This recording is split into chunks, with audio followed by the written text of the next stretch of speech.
Kung sasabay man ako sa pag-agos ng tubig, sana mapadpad ako sa lugar kung saan matatagpuan ko ang hinahanap ng puso ko na magbibigay ngiti sa bawat araw ng buhay ko, na magbibigay kulay sa madilim kong mundo.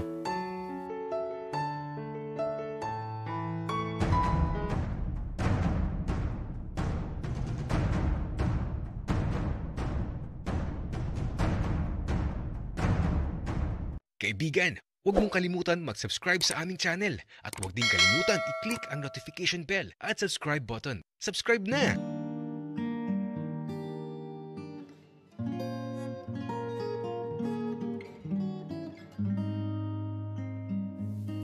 Parang sira si Axel. Iwanan ba naman akong mag-isa sa kwarto? Natakot tuloy ako sa langit-ngit ng pintuan. Sa totoo lang, hindi ako makatulog. Naninibago ako. Kaya ayun, dahil natatakot ako mag-isa sa silid, lumabas na lang din ako.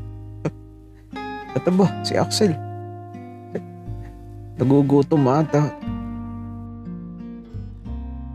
Pati tuloy ako, eto, napakain ng cake na matigas. Sinamahan pa ng kape. Kaya siguradong gising ako nito sa buong magdamag. Kurt, asarap pala tumambay dito sa may hagdanan. Para tayong nagde-date. Wika ni Axel. Axel, alam mo, kakaibang imahinasyon mo. Wika ako naman. Kurt, ang sungit mo. Halikan kita dyan eh. Wika ni Axel. Subukan mo. Basag yung uso mo. Wika ako. Uy, gustong subukan. Wika ni Axel. Sa totoo lang, naiinis ako sa mga biro niya. Pero ewan ko ba, masaya kasi kasama si Axel. Ang kulit. Axel, tumigil ka na nga sa kalokohan mo. Sana pala, hindi na ako lumipat dito. Wika ako. Kurt, alam mo, ang arte mo. Para kung babae mag-inarte. Siguro kung babae ka, baka niligawan na kita. Wika ni Axel. Axel, sira ka talaga. Doon ka na nga sa kabilang dulo. Masyado kang nakadikit sa akin. Wika ako. Ang arte naman. Naligo naman ako kanina, Kurt. Pero, kung babae ka, Kurt, sasagutin mo ba ako? Wika ni Axel. Siyempre hindi. Ew. Wika ako naman. Pakipot ka pala, Kurt. Wika ni Axel. Nakabad trip. Ang kulit sobra. Axel, tumigil ka na. Tama na yung pangliligaw na yan. Puro kakalokohan. Wika ako. Okay. Di tama na. Wika ni Axel. Nabigla na lang naging tahimik. Tapos ayun, lumipat siya sa kabilang dulo. Ayan na, tumayo na ako. At tatahimik na ako. Wika ni Axel. Kaya lang, habang andun siya sa kabilang dulo, nako, nakatingin naman siya sa akin habang humihigop ng kape. Naiilang talaga ako.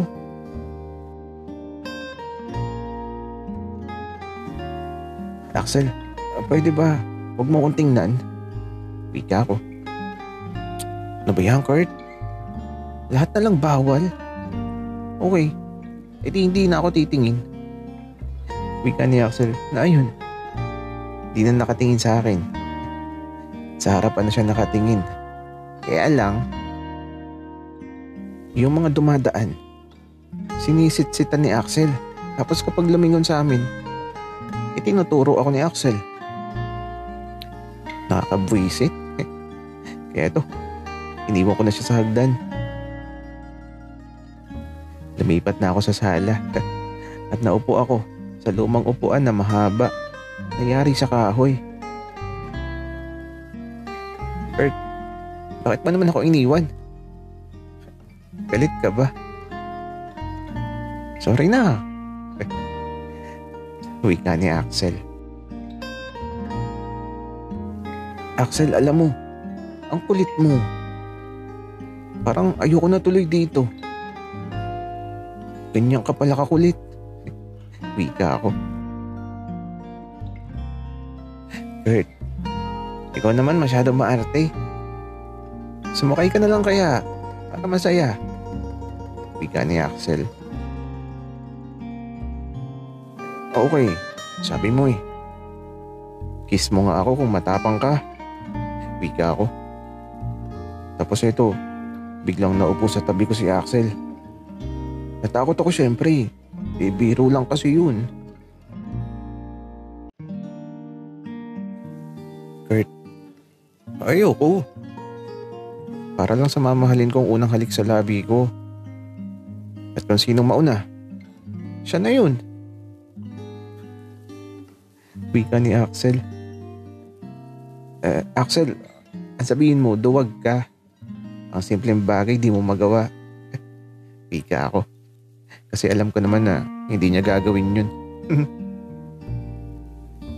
Ala, Kurt. Okay ka lang? Kapag talaga hinalikan kita, naku. Wika ni Axel. Tapos eto, natakot ako kasi naman hinawakan niya yung pisngi ko. Kaya tumayo ka agad. Para kasing gagawin talaga ni Axel eh. Tapos ayun, tawa siya ng tawa. Nakakainis. Pero kinabahan ako doon. Wala pa kasi akong nahalikan sa buong buhay ko.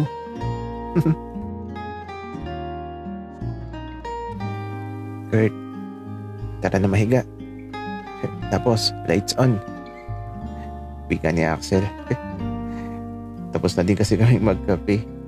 Naubos na din namin yung matigas na cake. At ito, nung mahiga kami sa kama, kinakabahan ako. Ewan ko ba. Basta, mahig ka ba sa dibdib ko? At si Axel, nagubad pa ng damit. Axel, magdamit ka nga. Ayaw ko nang may katabing nakahubad. Wika ako. Ang arte mo naman, Kurt. Bakit? Natutokso ka ba? Wika ni Axel. Hindi ah. Tsaka Axel, kung gusto mo, maghuhubad din ako.